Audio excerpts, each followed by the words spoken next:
Have you been applying for NHS jobs and you've never been invited for an interview? Then this video is for you. Sit back, relax, and grab the tips you need for your next application. While you wait, please hit the subscribe button. Thank you so much. Well, about that will be there till next Christmas.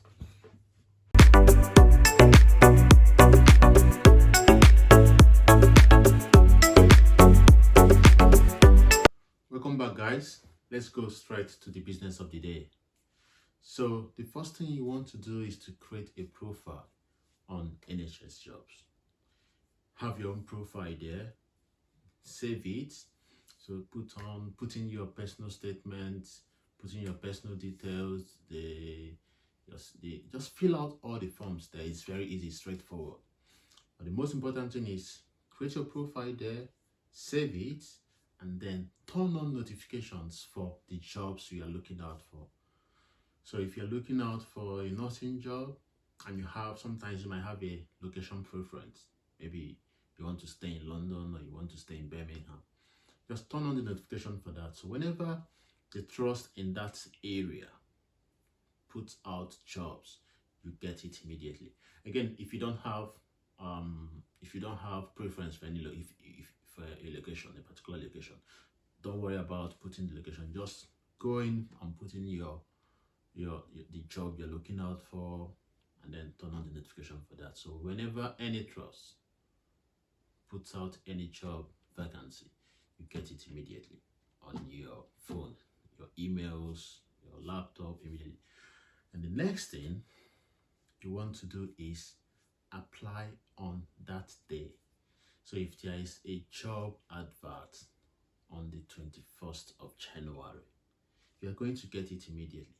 Go on and apply, because you already have your profile set up, it's going to be easier for you to do that. So do not wait for the next day, do not wait for deadline. It doesn't matter how long the application is open for. Go on and apply on that day. It's very, very, very necessary. It's very, very important.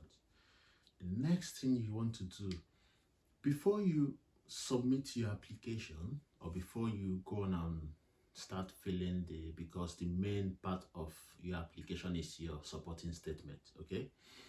And before you start filling it out, go and read the job description for that role you're applying for. So if take for instance, you're a biomedical scientist and then you're applying for roles in microbiology, every role, no matter the discipline, they have the roles, the job description for that particular role. So go in and read it, study it. You're going to see what is expected of you, what this particular person should be doing in the workplace, and then try to mirror your statement to around that. Okay, now if you are a lab scientist, for instance, a biomedical scientist, and then you definitely you're going to be working with some analyzers, okay? They are going to mention most of the analyzers they use in the job description or in about the job, somewhere around there, okay? Now, when you go through them and then you study the analyzers they are using, if there is any analyzer there that you don't know how to use, go on and study it, go and read about it, okay? Now, the ones you know how to use, go on in your supporting statement, list all of them.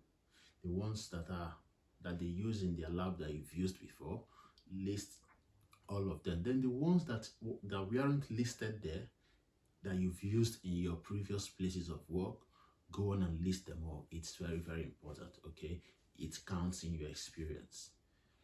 Then the next thing you want to do is to be very honest in your application. Do not say, because maybe they listed that,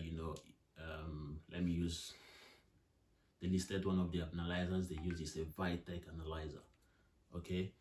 You don't want to be, and you definitely know you've never used this analyzer, and then you say, oh, because these people use this, let me go on and put it on my application. No, you need to be honest. Be honest. Be honest. Do not say you've done something you've never done before, but appear trainable, because they are happy to train you as long as you are willing to be trained. Okay, so go on and make your application, put in the ones you've put in, everything you put in, all your experiences that are relevant to the job you're applying for. And then remember to be honest, be precise, go straight to the point, do not tell so many stories. At the same time, make sure you do not manage words. What do I mean by managing words? Do not say, oh, I've written up to 200 words. I think I've written too much. If you've not exhausted your experiences, your qualifications in that supporting statement, you are go on and write everything. As long as you're making sense, you're making points, writing things relevant to that application. Do not say I'm writing too much. No, they are going to read them all. As long as you are making sense, people, the assessor or whoever that is going to read your applications and then shortlist people for the interview, they are going to read, because there are points they are looking out for. Okay. So guys, remember, please hit the subscribe button. Please turn on the notifications, so whenever we drop videos, you get it. Just the way you're going to turn on the notification for the NHS jobs, do that for my video, please, for our channels. So the next thing you want to do is talk about your education. Of course, you've done your BSc, maybe you've done your masters as well. Go on and talk about it. For someone that has done your masters, or if you are in the process of doing your masters, go on and talk about it. Talk about when you are expected to be through. It's not going to affect your application, no. It's even going to add to you, because they one of the continuous training program, development program, your CPD, it's continuous learning. So for someone that is doing his or her masters, or has completed his or her masters, they see it as, oh, this person likes improving, he likes learning, she likes development. So this is beautiful. It doesn't matter if you've not done your masters, it's not a problem. Your PhD is wonderful. Go on and just outline all your education, or your educational qualifications.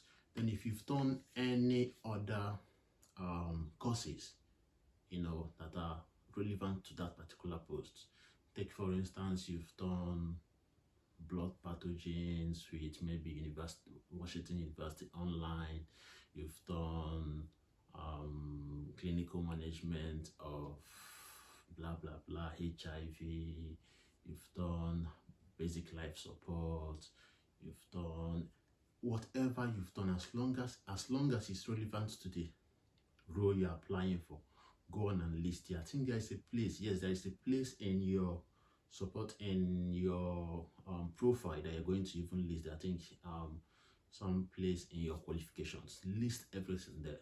It's very important. Okay, again, the next thing is talk about your abilities. Okay, if you are very good with this computer, go on and talk about you are good with computer. Talk about the applications you've worked in, the LIMS you've worked with. If you are opportuned to work in a lab that uses applications to work in their lab, go on and mention the names of the ones you've used. If you've used Ultra, if you've used WinPath, if you've used Lab Center, go on and talk about them. It's very important. These things are things that you might neglect, but these things count. Okay, I mean, nobody won't be happy to employ someone that has most of these experiences, even though they are things that you say, I don't think it matters. It does matter. Okay, go on and list all of them. All right, so the next thing you also need to put in your application is your leadership quality. Go on and talk about leadership quality. If you've headed any team, any group, in the lab, in the hospital, in your workplace, wherever in the world. Talk about it. Talk about your successes. Talk about your achievements. Talk about what you've done in a team, how you've worked in a team. Talk about that in your supporting statement because it counts. It's very, very important and necessary. Talk about any other skill you've got. Remember, always make sure it is relevant to the role you are applying for. The next thing you want to talk about is but before that, let me say this. The words we use in our supporting statement is very, very important. We need to use very simple but striking words. Words like achieved, effective, capable, consistent, competent. Someone that says, I can do blood grouping. And someone that says, I'm competent in carrying out blood grouping. These are two different ways of representing something, but one strikes more than the other. Another word like organized, participated, successful, try and use these words. There are so many other words, so I just mentioned some of them. The next thing you want to talk about, like I said, always be honest. Remember, be honest. Honesty is very, very important. Now, if you are, let's say you're already in the UK, for instance, remember this works out for anybody, whether you're in the UK or outside of the UK. Many people are being recruited from outside of the UK into the NHS, okay? Now, if you're in the UK, for instance, and then you are living in a place close to the lab that advertised, it's very important that, well, it's going to count for you if you go into the lab. Visit the lab. This point it's going to work when you've been shortlisted. I'm just trying to put in this for us. It's a clue I learned sometime. One of the seniors told me this. If you are staying close to that lab, try and, if you are shortlisted for the interview, try and visit that lab if you live close to the lab, okay? Visit the lab, meet someone there, ask for any BMS, introduce yourself, tell them you are having an interview, that you visited for a tour around the lab, so you know what they use in the lab, how they will do their jobs, how the analyzers work, what analyzers they use. It's going to count for you. Trust me, it's going to count for you if you do that. Trust me. And it's going to count for you two ways. It's going to count for you. Already know what they do in the lab. The analyzers they use, just in case they be asking questions. I'm going to do a video on questions asked in job interviews for various disciplines. I'll do a video for that. This is going to count for you. I was saying, for you, it's going to count for you because you know what they do in the lab. And again, perhaps you will be around and be like, oh, this person is very, very enthusiastic about this. He or she is eager to come in and work with us. These are things that these guys look out for. You might think it's nothing, but it is something. Again, do not, in your application, do not leave empty gaps. Even if it's something that you know is not applicable for you, go on and fill up the gap. You might write not applicable or NA. Do not leave empty gaps. All right. And then before you submit your application, make sure you proofread it. Many people submit the application and then only to realize that there are so many errors. It's not going to be your fault. You are a human being. You just need to go back and proofread your supporting statement. You can give it to someone else to read for you, or you can send it to 2 or 3 people to read if you think that just you proofreading it's going to be very, very okay if someone else rates it for you. Okay, and then finally, if you are attaching your references there, because there's a column for you to fill out your references, try, if it's possible, try and use official emails for them. Okay, and then most importantly, inform them that you've used them as reference, just in case they might want to contact them before the interview. All right, because most people just go on and put in emails of people as their references without those people even knowing. Sometimes you even use references of people that don't know you, or people that have forgotten you. Maybe the last time you had contact with these persons, maybe it's 5 years ago, 10 years ago, when you were still in school. Sometimes they might get the email, they will be like, I don't know who this person is, and nobody called me to inform me that I should be expecting an email or something like that. So always try and use an official email. Don't use personal emails for references, and inform your references, your referees, that you've used them for this particular role. Please be on the lookout for emails coming in from this particular place, or from anywhere asking for reference from you, for me. Okay, that's very, very okay.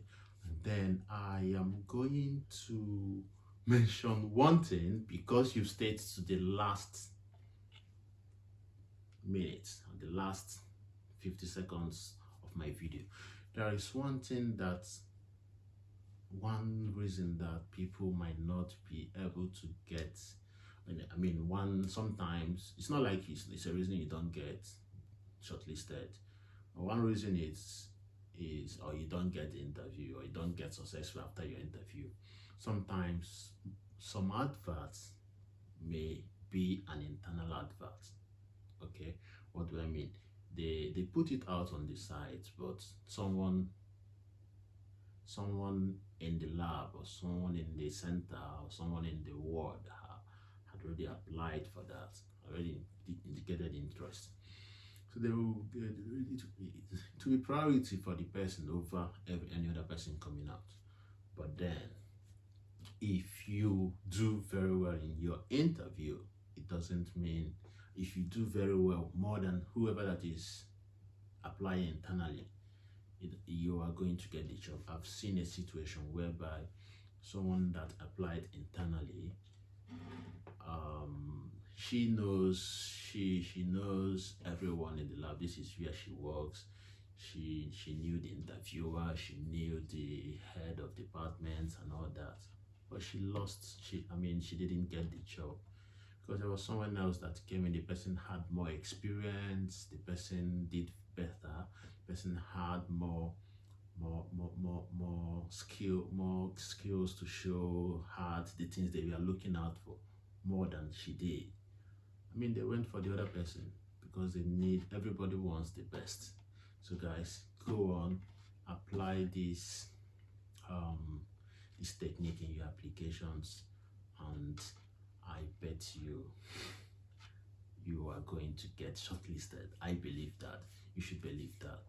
Okay, so guys, please remember, always comment, share in the comment section where whatever topic you want me to talk about, or you can ask your questions. Most people come to my DMs on Instagram to ask questions. It's very, very okay. I do answer them, but the reason I always say ask the questions in the comment section is, you might be asking the same question that 20 more persons want to ask. Okay, so when I answer the questions, I already answered the questions of 20 other persons, and whoever that reads through the comments will see this question and see the answers to that. It's always easier that way.